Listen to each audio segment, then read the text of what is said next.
Hi Tech Savvies, my name is Jose Leonardo and I would like to invite everyone into one of our episodes in Essential Workplace Upgrades. We will be discussing what are the possible upgrades for community protection, and also we will be discussing how to build a smart, user-centric and livable cities of tomorrow. And of course, together with us, we will be joined with a lineup of interesting panelists. One is a National Tech for Ed awardee, and also we will be joined by one of our top-notch partners in providing premier systems and integration and software development enterprise.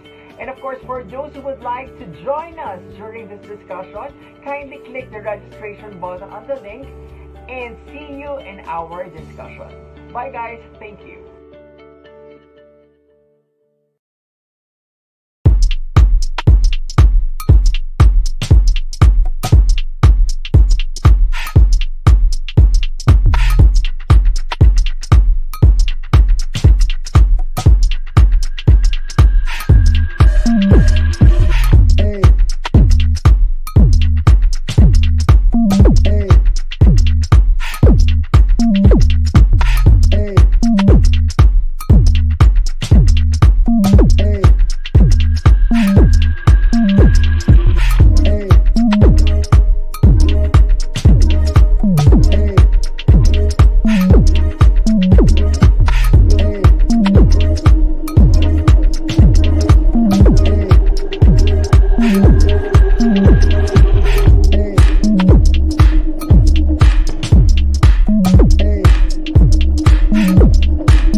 All right. Good morning, good afternoon, and good evening, everyone, depending on where you are joining from. And welcome to Smart City Digital Tools for Enhanced Community Protection. On behalf of our organizers, I would like to thank everyone for joining our today's sessions for an enlightening discussion on how smart city solutions can encourage meaningful participation that will enable cities to shift to a more user-centric, truly smart and livable cities of tomorrow. My name is Jose Leonardo and I will be your moderator for today's session. Again, we're live with our social media accounts in our Facebook and YouTube accounts. So please follow us, Filmmetrics Corporation, for more updates. Again, this event is organized by Filmmetrics Corporation, and today we will talk about digital tools for enhancement that we can use or impart in our own business, our own office, and even our own cities. Well, last year, just to make a quick recap, last year, the World Health Organization declared a global pandemic naming coronavirus disease 2019 or COVID-19 as the disease that's responsible for the outbreak. This COVID-19 pandemic forced the majority of the nation to go on emergency lockdowns, thereby bringing global economies at almost standstill and severely disrupting many supply chains, businesses, and even lives. Because of this intense economic impact, it hastened many governments to move to a digital transformation, as well as the incessant search for a new technological tools and urban solutions that can address the current crisis and hopefully drive the next stage of economic growth.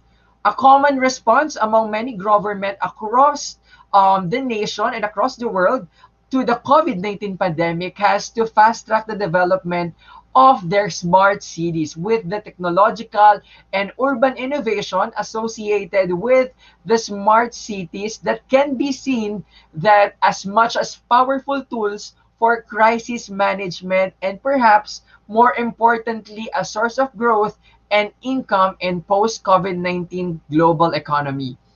All right, so for this session, we really would like to hear from you and would like to include your voice throughout the entire conversation. So you may ask your questions, share your comments, and even challenge the ideas of our panelists.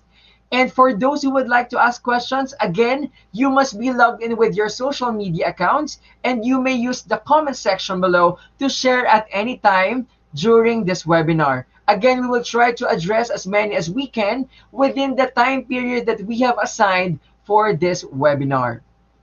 But before we begin today's session, let us have a quick poll to know the audience insight for today's discussion.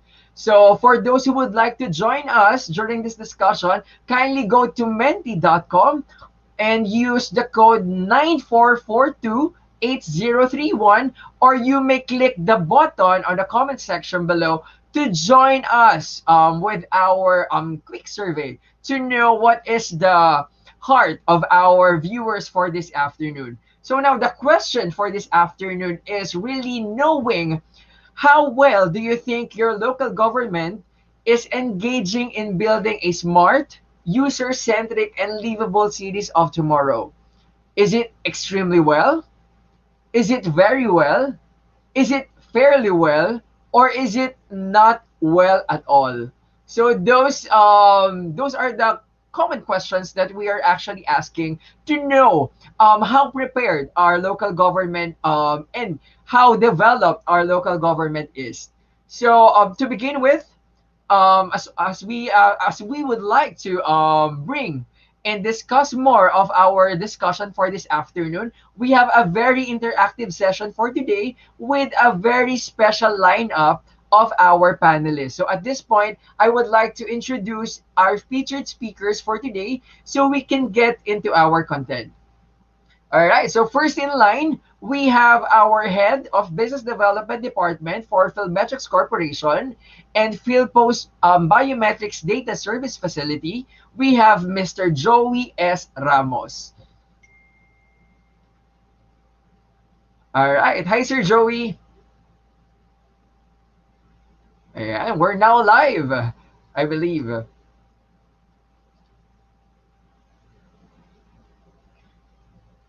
All right. I think Sir Joey is still preparing to come up with to join us with our discussion for this afternoon. So Sir Joey, hi.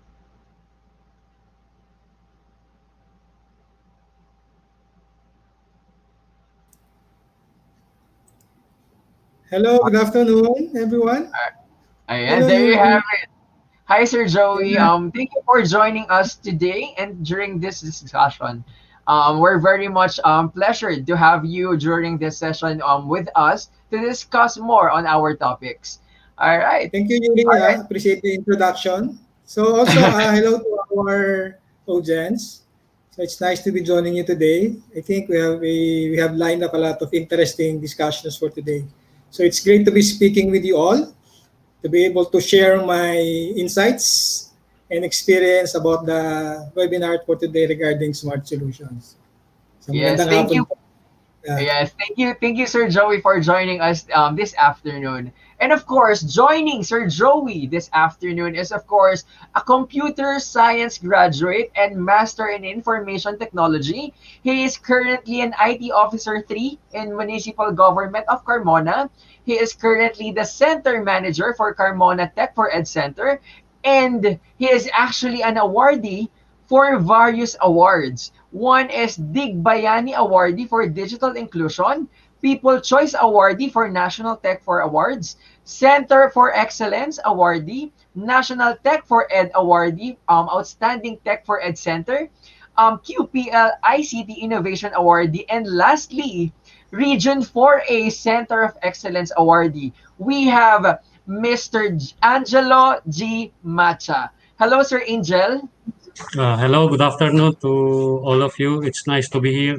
This is my first time na makadaupang palad kayo and I'm very excited with this event. All right. So we now have Sir Joey and Sir Angel joining us this afternoon.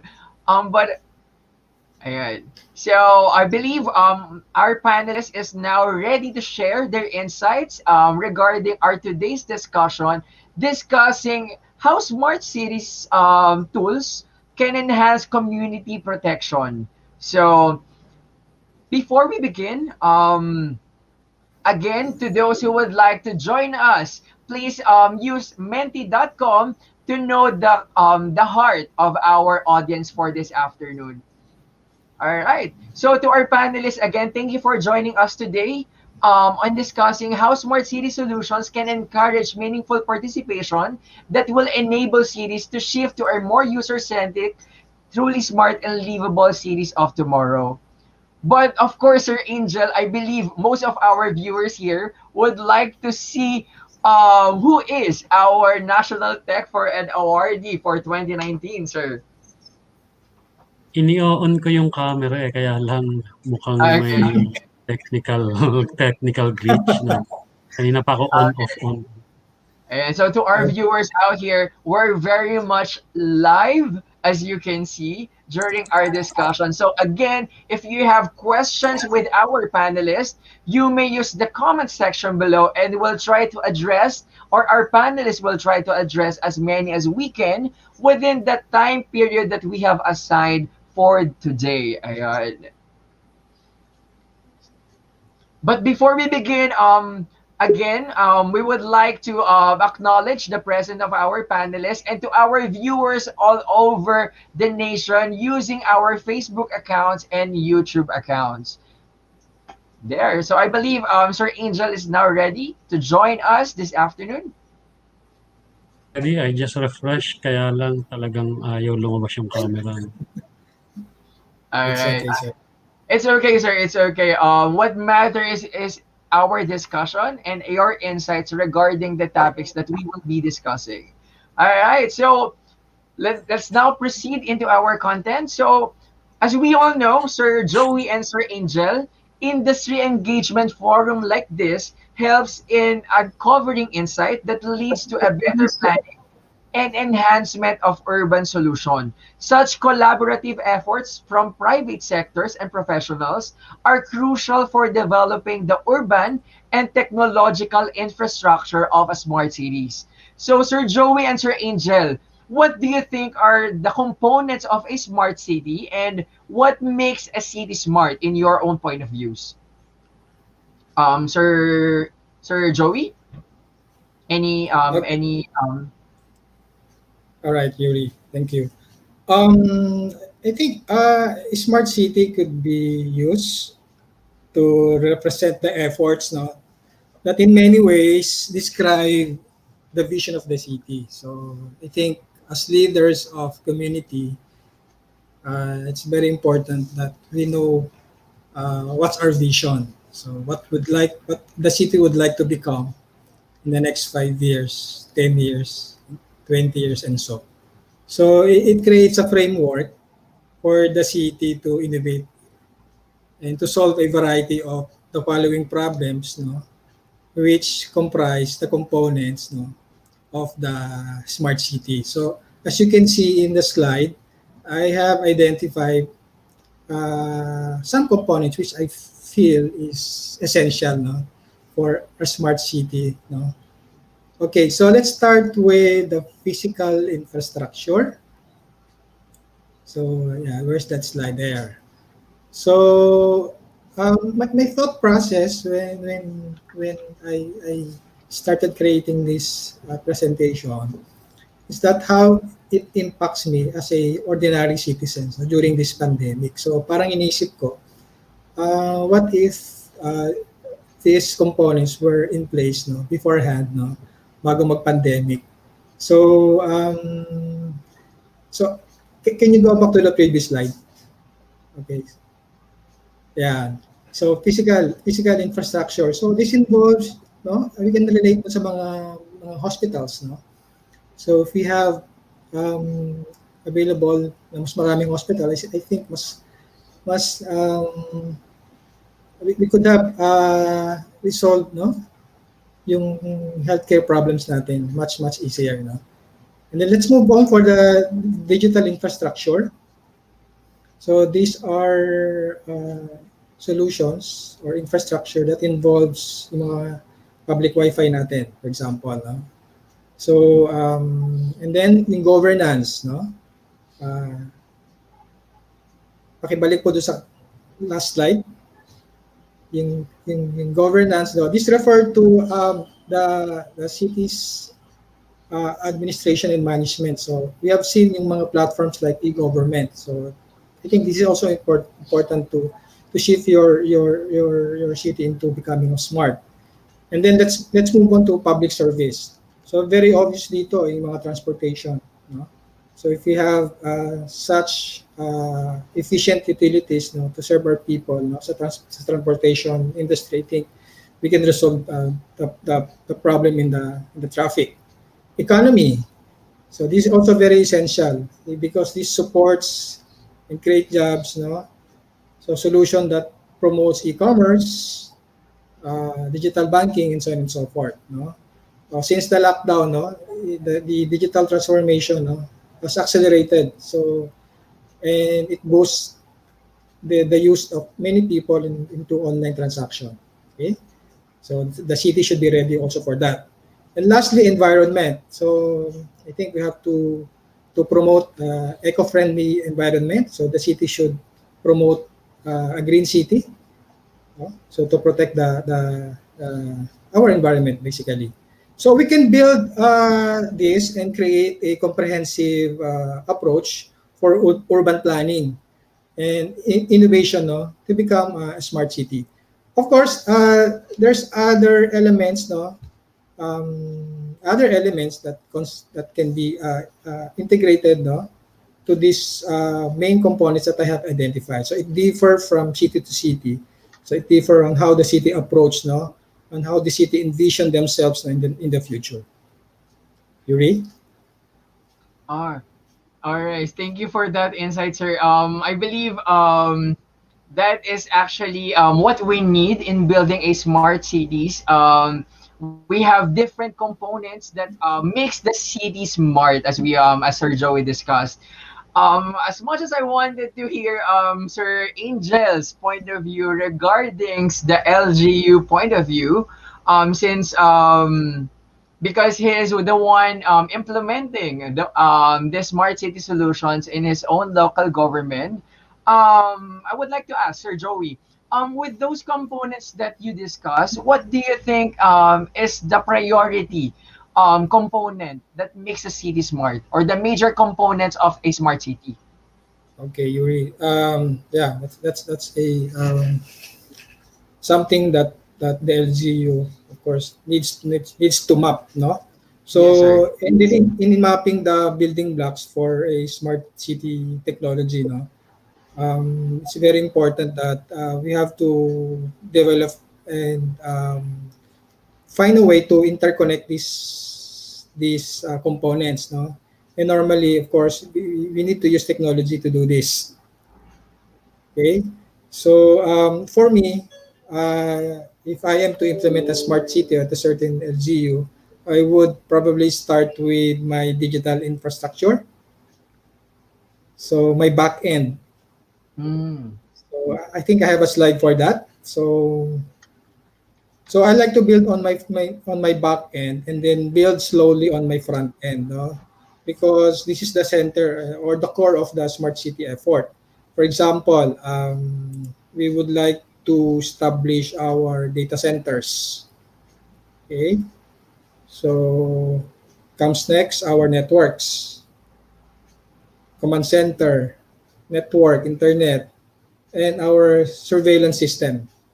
So with this component, as I had mentioned a while ago, no, we have major components for the city solutions, but underlying it, for example, for digital infrastructures, no, there are other sub elements, no, composing the smart city solutions. And I'd like to begin with digital infrastructure and establish a strong back end and slowly build up my front end and create solutions, no, uh, applicable for how the city would become a smart one.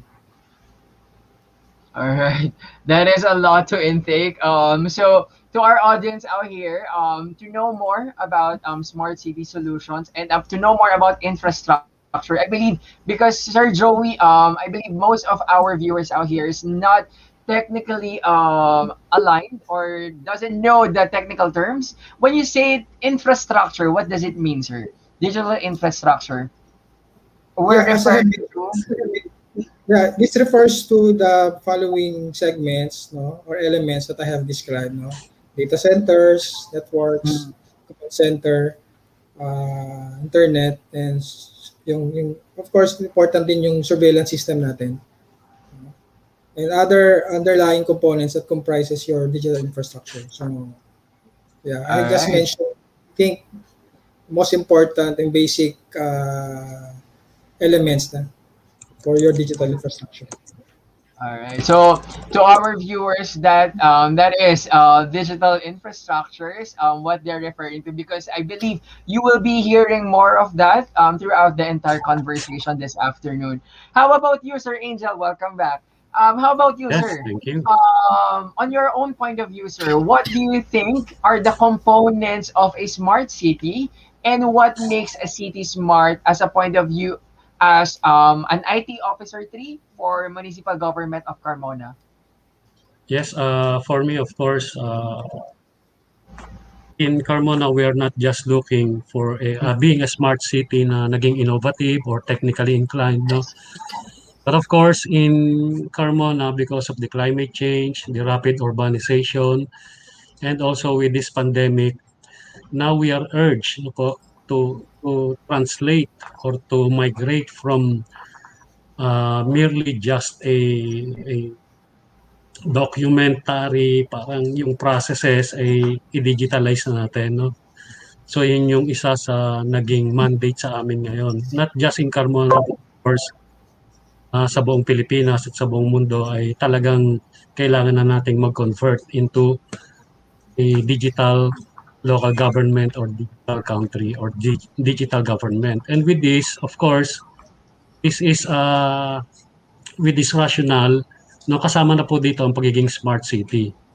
But being a smart city, it does not only mean na tayo dapat ay may magaling na infrastructure, dapat may mabilis na internet. So, ang ginagawa po namin dito, una muna is the regulations because that is part of being a smart city. One of the pillars of being a smart city is the structure or the regulations must be aligned with the demand of the public. Pangalawa, of course, the public policy and the government leadership kailangan ay nandyan din, no po, kasi minsan technically inclined tayo, innovative tayo, but the government leadership and the public policy is not aligned with the demand of being a smart city. Minsan ay nagkakaroon ng failure, no, para maging smart city. And with that, yun nga nabanggit ni Sir Joey, kailangan yung ating digital infrastructure ay okay. And that is one component po, the telecommunications, yung internet. And laging kasama po niyan, of course, is the cyber and the physical security and the privacy of the people. No po. And syempre, Ah, nasa huli, yung transportation, mobility, the environment. So lahat po yan, pag pinagsama-sama natin, that is, doon ko lang po masasabi na smart city talaga ang isang local government, hindi nasa isang side lang. all right. Well, I agree with Sir Joey and Sir Angel that digital transformation, it's not just a digital transformation that we need, but also the implementation and the regulation coming from the local government units throughout the community, for it to be a success. Right, Sir Joey and Sir Angel? All Yeah, right. correct. All right. So with that being said, in the transformation of the smart cities, like what Sir Joey has mentioned earlier, that it appears that infrastructure plays a vital role to jumpstart the development, as Sir Joey and Sir Angel has mentioned earlier. However, equally important is to prepare the city in as well as in building the community database, because part of the infrastructure we should have a good secured database. So, Sir Joey and Sir Angel, how important do you think is the creation of accurate database, for example, in delivery of government services such as ayuda and other financial benefits that is very rampant nowadays during this pandemic? Of course, ako na unang sasagot, Sir Joey, no? Yes, Yeah, Sir You go know, ahead, Angel. sir. we already experienced that, no po, lalo ngayon na may mga ayuda and during this Mhm. pandemic and this SAP, without any database or without any, we call in the local government as the registry of barangay inhabitants. No po, kung wala tayo niyan, napakahirap magbigay ng ayuda or napakahirap magbigay ng SAP. So ang nangyari ngayon is we need to digitalize or we need to digitize our records, no po, kasi napakahirap i-categorize, napakahirap i-summarize, bigyan, lagyan, i-aggregate kung sino-sino yung dapat bigyan natin, ilan ang families. So kung meron tayong accurate, when I say accurate, talagang tama, no po, accurate Yes. database of all inhabitants in our local government unit, most probably pagbibigay natin ng sinasabing ang ayuda ng 2 weeks, ay baka maging 1 linggo lang, no po. Mas ganun siyang kabilis.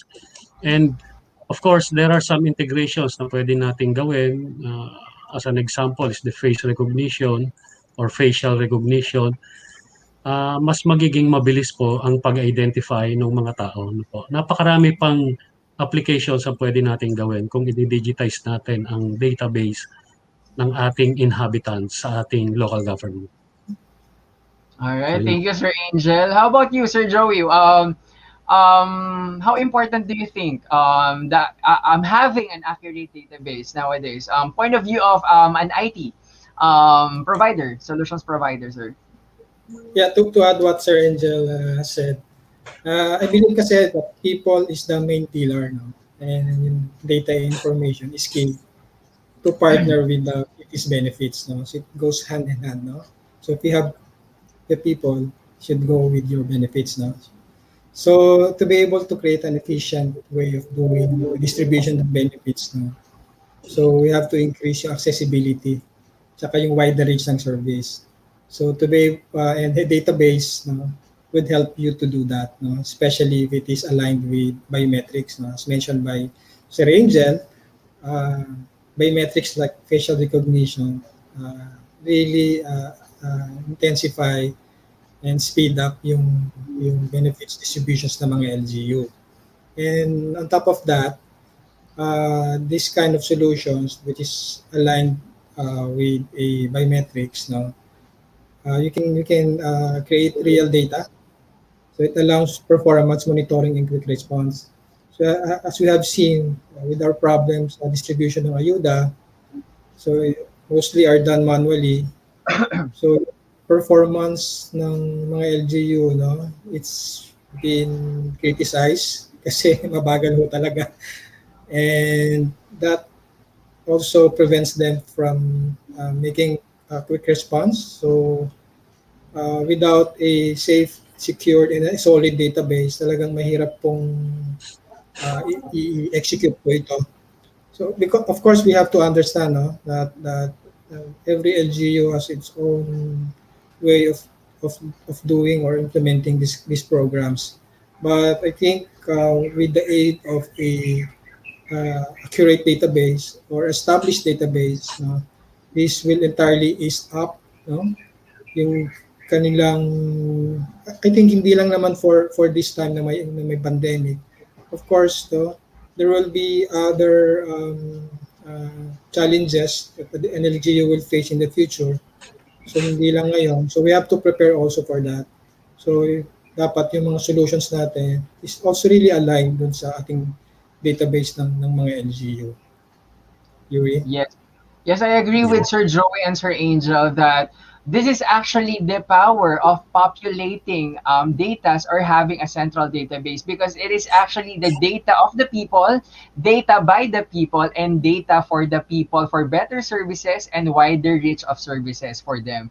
Because nowadays, syempre may mga mabilis na kailangan mabigay yung services in one snap. So identifying and verifying a person should be as fast as one snap for us to provide a better service. And that is actually one of the main goals of the local government units, like in Laguna, in many government units here in the Philippines. That is actually our main goal, to provide wider reach of services. With that being said, Sir Joey and Sir Angel, in building database, what do you think? Because a lot of people might ask, what makes a safe and secure database? Since we're getting informations of the people, what makes it secure and safe? Because they might be asking. Of course, when we say security, no, meron tayong dalawang phase, meron tayong dalawang aspect, the physical security and the logical security. So, Yes, sir. when it comes to database, of course, when we say physical security, you need to physically secure the location, no, po, ng ating database. And in Carmona, what we did is, maybe ganito rin naman ginagamit or ginagawa ng ibang LGUs, nasa isang room talaga ang server. Of course, pwede maglagay din ng biometrics doon. Sino lang allowed pumasok. Another layer is may data cabinet. And another layer is may susi dapat. So that is physical security. But with the emergence of cloud computing, of course, nawawala yung physical security at a level ng LGU. Yung physical security napapalipat doon sa in-outsource natin, no? Pinag-hosan natin. Sila ngayon. And what we did in Carmona when we subscribe to our cloud uh, outsource to a cloud computing company, tiningnan muna namin siyempre kung gaano ka-secure. And sa kanila naman ay sabi nga nila 7-layer and security. And that is international standards na pati sa mga bangko. Dapat 7-layer security ang tinitingnan mo sa isang cloud computing company. And when it comes to logical security, hindi na kaya yon or kaya man yon ng ating cloud computing company na pinag-subscribean. Of course, we need to have yung system natin and database, we need to have our own security naman. Ano po? Ano yung mga securities na ginagawa natin kapag nagde-develop kami ng system dito sa LGU. Of course, the first layer naman is username and password. And ngayon, tanggap na natin international standards, the two-factor authentication, in order for you to enter doon sa database or doon sa pinaka-portal. After entering the username and password, you need to have an OTP or other form of recognizing either you are a true or a real people or hindi ka bot. So, ganun po ang ginagawa namin. Kapag sa back-end naman, of course, kapag nakapasok naman ng bot dyan, ay hindi napapasok yun sa portal. Of course, may ginagawa din dapat. No? Technically speaking, may aalamin dapat natin. No po? Tapos, Of course, when we say security, hindi lang yung pagpasok. Of course, kailangan meron tayong redundancy, no? Redundancy, naka-mirror. So, ang ginagawa po namin is, yung iba, kapag redundant, naka-mirror, iniisip is safe na yon, no po.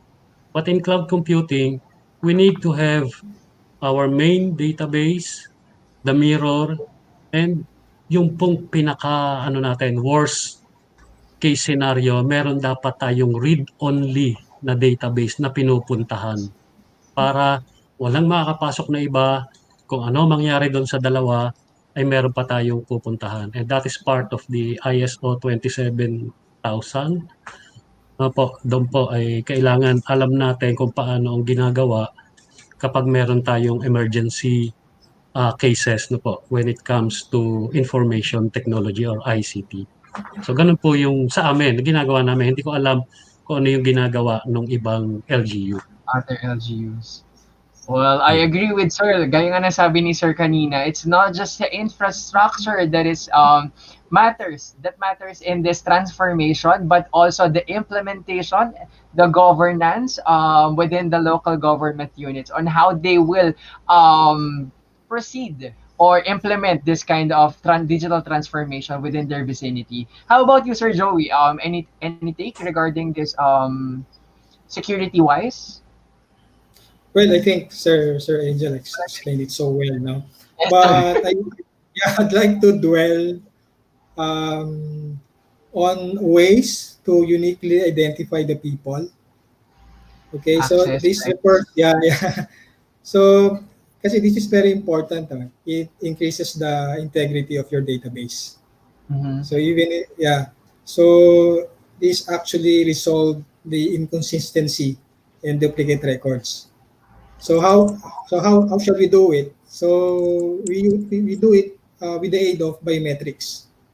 So like fingerprint, face, iris. So this makes your database trustworthy and verifiable. No. Mm. So during the build up your database, so it's a mandatory, I think, for the LGU to collect also the biometrics of your constituents.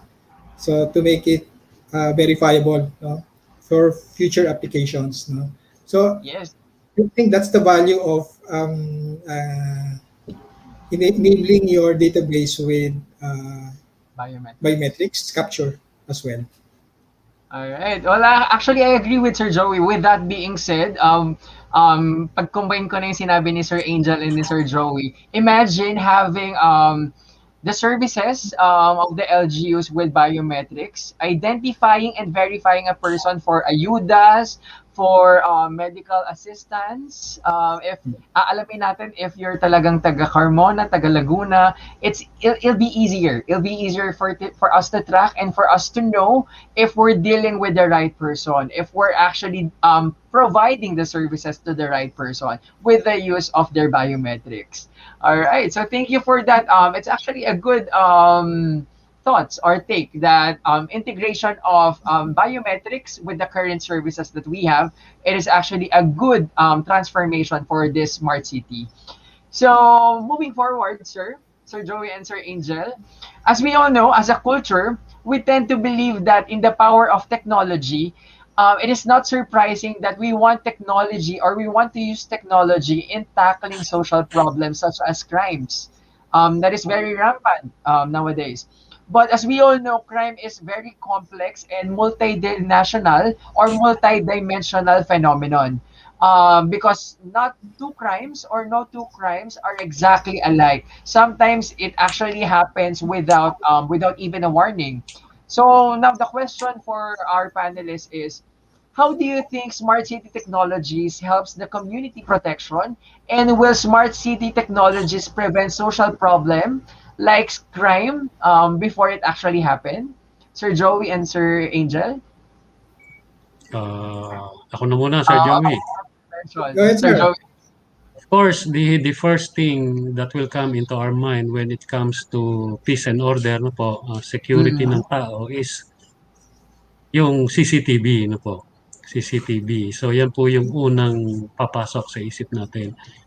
Kaya lang, during the early years, yung pong CCTV natin ay parang nagiging ano nga po, ang tawag namin ay keeping saksi.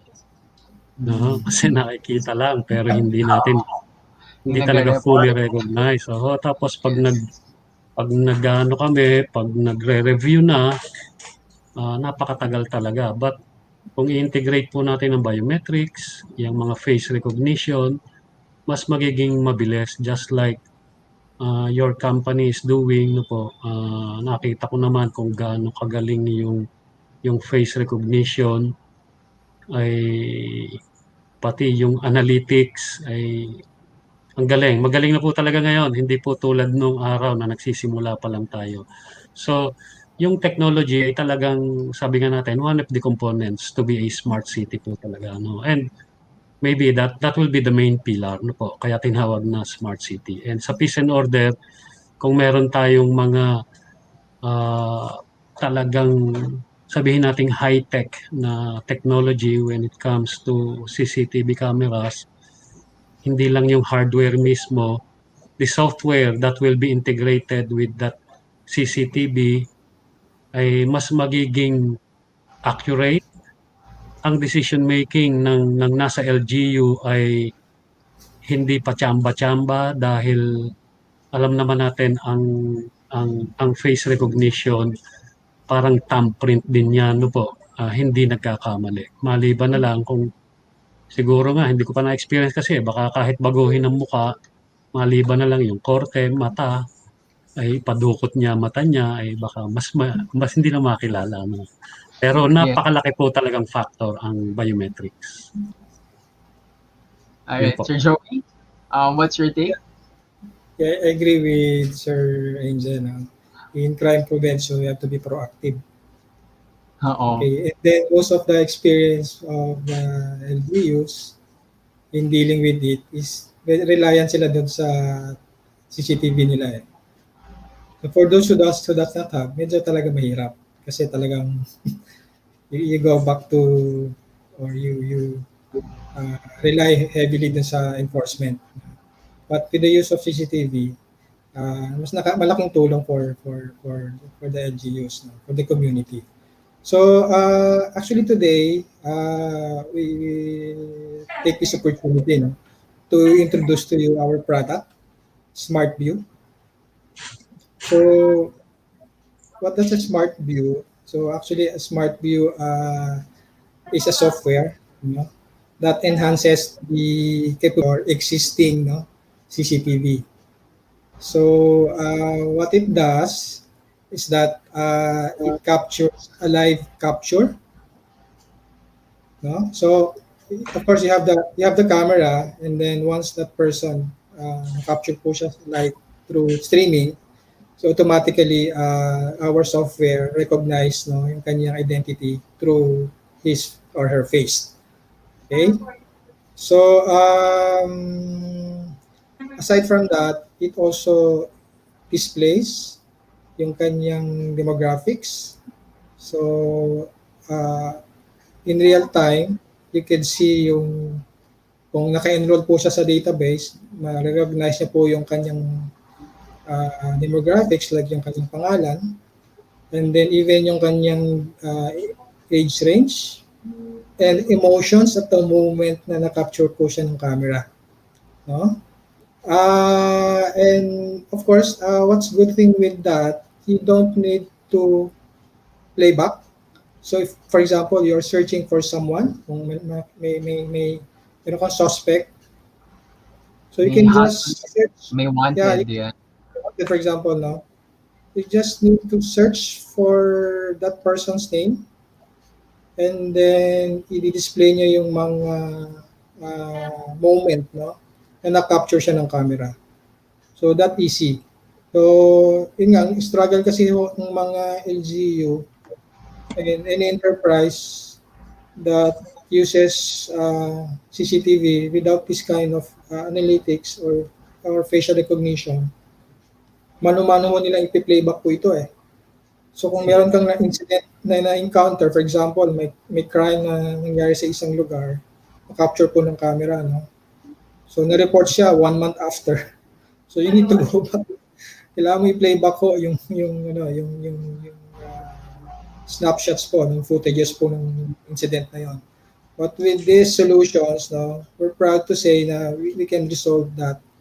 And to actually learn more about this, I have prepared a simple video Mhm. that describe how these solutions work. So I think the team can share this to all so that somehow they could get a overview or snapshot on how this smart view works.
Wow, that is very nice technology out there, Sir Joey. And so that is Smart View all about. It's enhancing the current CCTV cameras, right, sir? Yeah, I think what we are proud to share with everyone here is that we have one of the top rated facial recognition in the industry. So our facial recognition operates like a human brain. So it's a neural network based algorithm. So that mimics the way the human brains operates. So it parang ano siya how a human brain remembers, learn and adapt. So 'di ba pag palagi kang nakikita, no, na-adapt mo yung Uh, identity ng tao eh. So that's how this algorithm works. And then if you check dun sa NIST, so yung NIST is a community or institution that does the testing and evaluation po ng mga facial recognition softwares and algorithm, no? Across the world. So nasa top, I think recent po top 3 eh. Consistent po tayo diyan. So in terms of accuracy and speed. So importante po kasi that you have a very strong facial recognition kasi doon ho naka-based yung performance po ng inyong surveillance system that adapts this kind of technology. So if you can see also in the video, it recognizes through different occlusion. When you say occlusion, these are challenges doon sa pag-recognize po ng identity po, ng matching po ng individual. As you can see po, even with that person wearing mask sa aming video, kaya niya po bang mag-match po dun sa ating database. So, in fact, it can also support yung mga years, yung age gap. So, kung ni-enroll ka 5 years ago at nakita ka ng camera 5 years from now, so it can still recognize your face dun sa database. So, it can support 5, 10, up to 20 years gap po ng age. So, aside from that, it can also capable to recognize or match even in a certain angles, from 45 to 75 degrees, the angulation. Okay, so it can also support yung mga lighting conditions such like dim light, saka too bright, saka too dark na mga environment conditions natin sa lightning. So Okay, so I think that's all for the smart view and then how this solution helps Yeah. intensify or upgrade yung inyong existing na mga surveillance system. Yes, so it is actually so to all of our viewers out here who is actually a fan of Fast and Furious, we have a Filipino, a local grown Eagle's Eye here in the Philippines. So imagine having this in your communities, in your offices, having an enhanced surveillance system, as they may say. We can actually enhance the current CCTV cameras that is actually currently deployed in our own premises. But with this deployment, Sir Joey and Sir Angel, how do you think will smart city technologies can still operate while protecting the privacies of the citizen? Kasi I believe if you're registered, if we have a database, if you will be seen through those surveillance cameras, gathering the information is still safe. Does it operate while protecting the privacies of everyone? Sir Angel? Yes, of course, and that is the top priority of the government, no po. Implementing technology, protecting the people, but the top priority, of course, is the privacy of the people, the constituents, no po. And mismong national government natin ay bumuo talaga no po ng Republic Act no po para lang sa privacy ng tao, the data Yes. privacy law. And stipulated naman lahat doon. Kasi Mm. ang alam lang natin, of course, kapag techie people is, ang titingnan lang niya is yung security with regards to the technology. But if all those technologies fail, pupunta tayo sa policy. And that Policies. Yes. policy, yun po sa national government and adopted by the local government. And lagi naman nating sinasabi sa kanila, ang privacy ng tao ang inuuna natin. But of course, Mm. kailangan natin na minsan ngayong pandemic, yan po ang naging hot issue sa mga local government. Yes, yes. What is our utmost priority? Is it the health of the people or their privacy? Because in Carmona, we develop a digital contact tracing app. We are one of the pioneers na nag-develop po nung contact tracer, no po. So yan po yung isa sa naging issue, health or privacy. So yan Yes. po. Tumatagal, natanggap nila. No, sige, health muna, saka natin pag-usapan yung privacy. Pero syempre, hindi naman todo-todo. No, hindi naman todo-todo. Yes. Kasi doon sa ginawa naming municipal ordinance, nandun pa rin kung ano-ano yung kailangan lang talaga. At sumunod naman kami sa National Privacy Commission. We are now in the Yes. process of integrating biometrics, no po. Nung nakita namin yung technologies nyo, so isa po yan sa tinitingnan namin paano namin i-integrate para mabilis ngayon ang pag-identify at hindi naman ma-compromise yung privacy ng Privacy. constituents. Yes. And also, just to add with Sir Angel's statement, I believe hindi naman i-implement ng mga local government units yung mga certain changes or digital transformation without compromising the law that we have here in the Philippines. So, kaakibat ng mga digital transformation na meron tayo is actually the policies or the, yan sabi ni Sir, na mga law regarding the acts na that will actually the safe haven or the guard of our citizens. So, wala kayong dapat ikabahala kasi hindi naman nila i-implement yan without proper study. Ayun, sabi nga ni Sir Angel kanina. Ayun. How about you, Sir Joey? Do you have any take regarding that question? Yeah, I agree totally with Sir Angel. For as long as you comply with the best practices of data privacy protection, I think people need not to worry.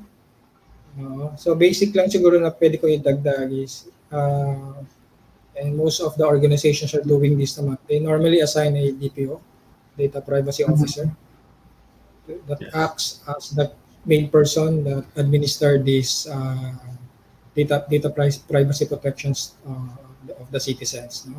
So, importante yun. Just follow the regulations, no? Meron namang Yes. policy Regulation. about data Yes. privacy. And it also goes along with the people consent, no, to freely share their data. So that doon kasi nagkakaroon ng issue, ng confusion, no? Once hindi basta parang dinisclose mo, i-share mo yung data ng isang individual without their consent. So I think that's where the problem normally starts, no? So dapat may consent din po talaga yung mga individual. So what normally happen when you do capture po yung kanilang demographics, no? Doon sa inyong mga application form, may it be online or physical man yan, importante po talaga na merong statement doon that says na they are openly and freely uh, to share their data, no? Importante po yun. No? All right, Yuri. Alright. All right. Thank you, Sir Joey and Sir Angel. Actually, agreeing with you. Is actually during the last 36 ASEAN summit that was held recently in Singapore, their Prime Minister Shen Long said that the ASEAN can use the ASEAN Smart Cities networks to exchange ideas and experiences on using the technology to fight COVID-19. Like what Sir Angel has mentioned earlier, that is very rampant and that can be used technology for contact tracing. So this ACN for everyone's take, it is actually aims to encourage greater cooperation among 10 ASEAN members to foster smart and sustainable urban development, focusing on improving the lives of citizens through technologies. So with that being said, since technology is focused on improving the lives of the citizen, what is your take on having this kind of technologies in addition to your current one, like facial recognition, as applied to your current surveillance cameras in enhancing the contact tracing, since there is still a rapid growth in infected Filipinos since the outbreak? Kasi it's easy to identify, di ba? Aside from identifying, what do you think is other, what is your take in enhancing this kind of technologies, Sir Joey and Sir Angel? Sir Joey. Okay, I think what I can share, I would like to relate it na lang siguro dun sa community protection. So one of the great use case of facial recognition for this application is yung blacklisting. So our system uh, has the capacity, no, to detect a person, no, if he or he is wanted. So yung mga high priority target, yung mga criminals natin, no? So we have that list kasi, di ba? So we can enroll that or register that in a database. So once their face is detected, no, via live video stream ng mga camera natin, no? So ima-match po siya doon sa database natin in real time, no? So then we can create an application, mobile application for example. We can create a solution or app dun sa data centers mo. So depende dun sa deployment plan po ng mga LGUs. So, for this use case, I use a mobile applications, no. For the police, magkakaroon po ng notification doon that this particular person nasa wanted list po natin. Mag-notify po siya sa police, sa mga law enforcement, no. Displaying po yung kanyang picture, pangalan, and kung saan pong camera siya nakita at saan pong location ng camera. So ito po yung isa sa mga enhancement that we could apply dun sa mga community surveillance camera po natin for as long as we make use of our facial recognition. So we are proud to say that at the same time that this is almost 98.8% reliable. So yung false rejection rate niya po is mababa. So meaning to say, doon sa matching algorithm po ng aming system, no, based sa recent figure that I have is only 0.002%, meaning to say one for every 50,000 match, magre-reject po yung algorithm mo, for which dapat po na match ka kasi nasa database ka. Na match po ako, dapat na match po ako pero hindi po ako minatch ng system. So masyadong mababa po yung rejection rate po niya. So ganoon po ka-strong yung ginagamit naming facial recognition algorithm and technology, no. And this is very useful nga po for use case that involves yung sa criminal, especially po dun sa pag-capture po ng ating mga high priority target po, what we say, yung mga wanted list po natin. All right. Thank you, Sir Joey, for that. And I believe, like in Carmona, I've heard the news, and I've heard na aside from tracking people, you can also monitor, sir, di ba, yung mga cars, like for example, yung mga plate numbers. Yes, sir. So aside from facial, we can also track those. So can you tell more regarding that enhancement, Sir Angel? Yun Because naman I pong, Mhm. yung dito naman sa Carmona, pero initial implementation pa lang kami, ano po, Opo. parang ano siya, integration nga of course ng face recognition or facial recognition, tapos yung license plate recognition. Mm. Pero i-relate ko siya doon sa iyong tinanong, no? Paano makakatulong yung surveillance camera doon sa Opo. rapid growth? Since up to now, every LGU naman, lalo na tong NCR Plus, ay Yes. talagang ang taas pa ng cases. No po? Yes po. Naisip ko kasi pag in-integrate to, kung may plugins no po, na malaman ang hindi nakamask, so mabilis may re-report, tapos kung may face recognition, alam agad kung sino yon. Oo. So Pag may yun, gather, pag yes, may oo. gather, Yes, mas sir, mabilis opo. mapupuntahan ng mga police. Yes po, oo, identified agad siya. Pwede rin naman is yung social distancing po, pwede Mm. natin naman. Yung bulk ng tao, ano ba ang nangyayari doon. So, mabilis manonotify yung LGU. So, napakalaking tulong talaga ng technology, no? Kasi kung mano-manong gagawin yon with no enough manpower to man the whole vicinity of the Yes. locality or the community, ay hindi magagawa.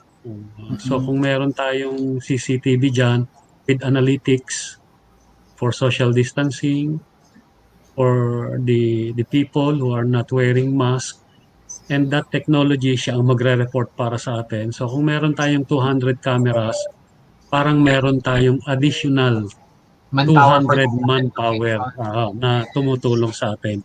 And hindi lang Yes. siya nakafocus sa isa. Kasi ang tao, tayo, kapag nakatingin sa isang tao, siya lang makikita natin. Pero Oo. yung camera, lahat Lahat. ng tao na Yes. nakikita niya doon, tapos may analytics pa, i-multiply mo yun 24/7. sa 10, ba? Multiply mo sa 10 kung 10 yung nakita ng camera. So Opo. times 200 times 10, so meron kang 2,000 additional personnel na may Opo. dadagdag sa iyong manpower. So ganun kagaling ang technology. Tas shifting pa yan, di ba, sir? Kasi yung cameras na meron tayo, 24/7 Yes open. sir, hindi Eh, yung mga natutulog ano yun. natin, shifting pa. So, di ba, Mhm. ano pa yun, kung may tatlong shift, times 3. Kasi Times 3 tatlong pa, shift pa yung, ano, tama. yung mga, yung So yun. implementation natin. So, So I ganun agree kagaling. with sir. Yes. So having this kind of technologies in enhancing the current ones that we have, so basically it is actually an upgrades on the current technologies that we have in our own vicinities, in our own communities, our own companies. So enhancing your CCTVs to an enhanced surveillance system is actually a good thing with the right analytics. Ayan. So para may Joey, additional personnel up to as Joey, per Sir. Yes, Sir Joey.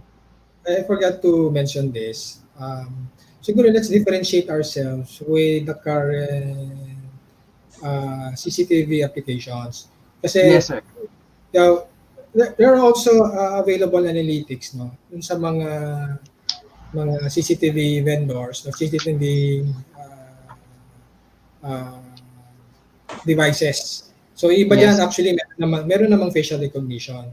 But ang disadvantage doon kasi pag gano'n, pagka nasa device yung FR mo, uh, doon sa kanilang video analytics, naka-lock in ka doon sa sa brand ng device eh.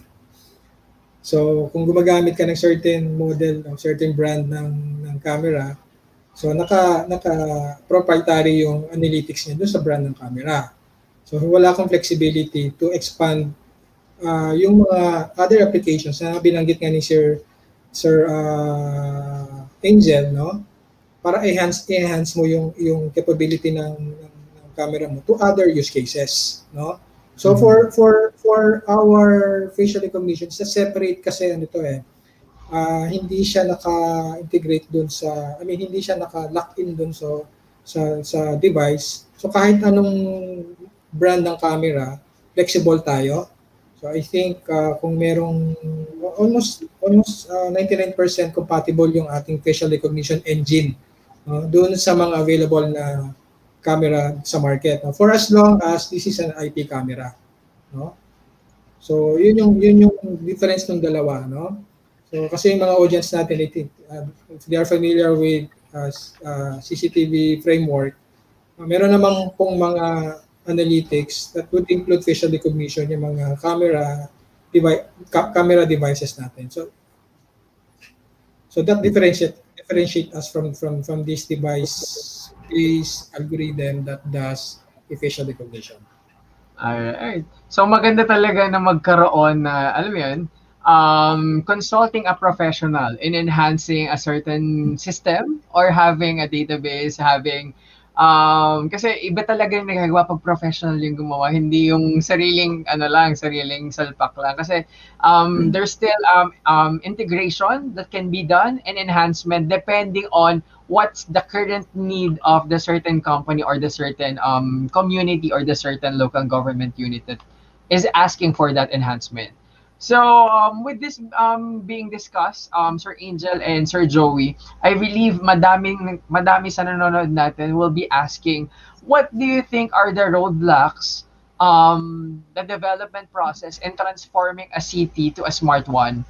So siguro ihuli natin si Sir Angel dito, Sir Joey. Sir Yung Joey, insight ko, yung insight ko about these roadblocks, Apo. kasi there will be for sure investment, no, from the city. So this involves financing, no, and it's always a major concern. But my takeaway is that for the city to look beyond the investment, but rather on the benefits and how it could be translated into the efficiency, no, through nga streamlining ng process, reduction ng manpower, and so on and so forth, and translate this into savings, no. So I think may mga cost-benefit analysis naman that can be presented, no, para ma-approve po yung project. So yung ROI po is very important, no, in justifying po yung transformation ng city natin to a smart one. Secondly, siguro I'd like to touch on the adoption of technology. So both for people and the city. So ngayon, somehow na-force tayo mag-adapt sa mga technology because of the pandemic. So we don't need to wait for that, no? So sabi ko nga at the start of the webinar, we have to be visionary, no? We have to know, saan papunta po yung ating LGU, no, to becoming a smart one. And then to support that, no, I think we need to campaign, no, yung smart city initiatives po ng mga leaders natin, no? And of course, very important din yung urban planning, no? So I think yung mga problems kasi na we have experienced right now is a result of lack of urban planning, no? So we need to consult with the expert. So marami naman pong available people that could help us plan, no, for our urban development. And lastly, I think yung sustainability. So yung continuity ng program.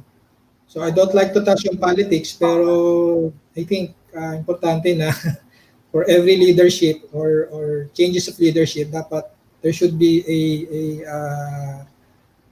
comprehensive approach, no, on how to continue yung program ng mga dating mga leaders natin. That's it, Yuri. All right. How about you, Sir Angel? Since you actually implemented this kind of innovation, this kind of enhancement, what is actually your roadblocks during this development process? Siyempre yon nabanggit na ni Sir Joey, no? The primary Uh-uh. reason lagi is the availability of funds, no po. Kasi kahit gustong-gusto, minsan is hindi talaga, kulang talaga yung pondo. Pero at least, our local chief executive is always positive na ma-implement to. At least, wala pa mang pera, pero nasa back of his mind, kasama to sa plano natin. So, yun. Pangalawa nga, yung binanggit ni Sir Joey na urban planning, of course, the best implementation is you should know the difference between best technology and high technology. No po. Kasi minsan, ang daming LGUs, no po, dahil maraming pera, may nag-present, may nakita, high-tech, kuha agad. At the end of the day, nakita hindi pala applicable, and that is not the best technology for the situation doon sa kanilang LGU. Ano nangyari? Nasayang po ang pera. So always, I am always telling sa mga bisita namin na LGUs dito sa Carmona, when you are doing ICT plans, you should go for the best technology, not high technology. Kasi ang high technology, it only relies on the factor na ang galing ng produkto. Pero the best technology relies on what is applicable in our local government at kung ano ba ang practical na gamitin para sa ating sitwasyon. So, yun po yung yung pag-differentiate. Minsan isa yon, no, sa nagiging problema ng LGU. All right, sir. So, with that being discussed, thank you, Sir Joey and Sir Angel, for letting us know more about this roadblocks and transforming our smart cities. Ayan. But before we proceed with our wrap up, as we reach towards the end of our discussion, let's check first the poll or the voices of our viewers regarding the poll that we have to know how engaged and how transformed their current cities are. So let's show this. All right, let's now see the current poll. All right, again, the question is, how well do you think your local city government is engaging in building a smart, user-centric, and livable cities of tomorrows? So according to our viewers, walang sumagot ng extremely well. So I believe wala pang perfect na nakapagbago ng kanilang, there's still room for improvement, kumbaga. 25% ang nagsasabi na meron tayong very well yung kanilang improvement with regards to this development. 44% yung nagsasabi na fairly well, and 33% yung nagsasabi ng not well at all. So still, we have much more to develop, and I believe this is actually an eye-opener to most of our LGUs, most of the companies out there to have this kind of digital transformation implemented in their own premises. All right. So thank you again to our viewers who actually participated with our discussion. A successful smart city should really ideally ensure the happiness of the citizen and enhance their quality of life, as well as to provide opportunities for personal and community growth that can enhance citizens' social, economic, and environmental issues. So thankfully, we now have possessed the technological possibilities in building smart, user-centric, and livable cities of tomorrow. So by focusing on powering good and smart city development, it is actually the focus on enhancing and providing the lives of the people through social innovation, from enhancing public safety security through smart surveillance, as they've mentioned, and video analytics to optimize energy use with smart energy management system and development. Um, throughout the entire nations. And lastly, ito yung takeaway ko na tumatak talaga sa akin. That is, a smart city is more than its digital and urban infrastructures, and smart city technologies and social innovations can contribute towards the happiness and well-being of the citizens. For instance, government can collect public feedback and data through this advanced data analytics and applies these insights to perform more people-centric city planning. So before we end, Sir Joey and Sir Angel, any final words to our viewers? Sir So Joey? thank you. Yeah, thank you for staying with us for the last an hour or so. Thank you, sir. Thank you, sir. Thank you, Sir Angel. Maraming salamat, sir, for joining us. No, I know you're quite a busy person, but thank you for gracing our webinar for today. Maraming salamat po. No, good luck po sa LGU and yung mga programa niyo po dyan. And yeah, for our audience, no, we hope that we were able to enlighten you and provide you some insightful information po about smart city solutions. No?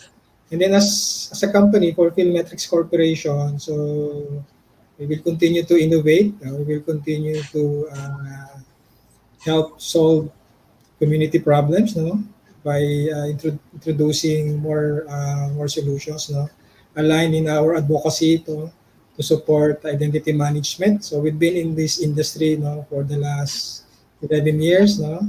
So yeah, maraming salamat po for the support of our customers and to our future customers, no.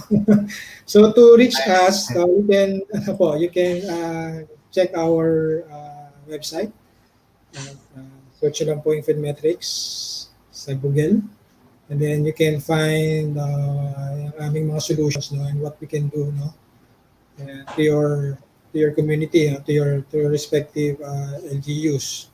So if you're looking for the right partner to go digital, we offer free consultation. No? Follow us also in our Facebook account. And we hope to see you in our upcoming webinars. Maraming salamat po. All right. How about you, Sir Angel? Thank you for that, Sir Joey, for that wonderful message. How about you, Sir Angel? Any suggestions and advice on our viewers out here wanting to have digital transformation in their premises? Of course, una, salamat na. Salamat sa tiwala nyo. Yes, sir. Nabudol ko yata kayo, no? Pero, syempre, in order for you to have a fully, implemented or maging smart city, hindi lang siya dapat word ang alam natin. No? Dapat may vision tayo. Habang gumagalaw, focus lang tayo doon sa vision na yon. Tapos, sa vision na yon, doon natin iisa-isahin ating ginagawa para at least may guide tayo. Kasi minsan baka maging panset yung implementation natin. At the end of the day, wala palang applicable doon sa systems or doon sa lahat ng projects na ginagawa natin. And actually, pinagkabisihan namin is we will be having a PPP, Public-Private Partnership with SM. I'm proud to tell you, on Tuesday, we will be having the JVA.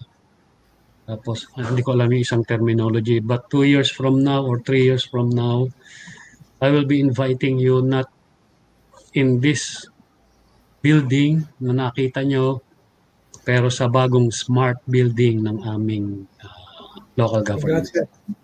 5 years from now, you will see Carmona as a smart city with the help of SM. So yun po, makikita nyo po 5 years from now. But 2 years from now, bagong building, smart building. So yun po. Salamat po sa tiwala. All right. Thank you, Sir Angel. So actually, it's a good message coming from our IT officer here and awardee to have a clear vision on what you want to become or what is your goal, because that goal will be your outline or guide in which path you're going to make.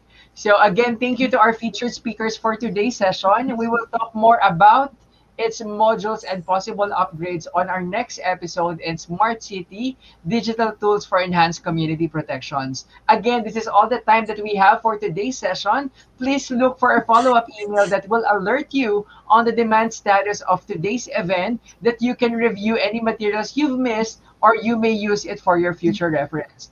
On behalf of Metrics Corporation, my name is Jose Leonardo. Together with me is Sir Joey and Sir Angel.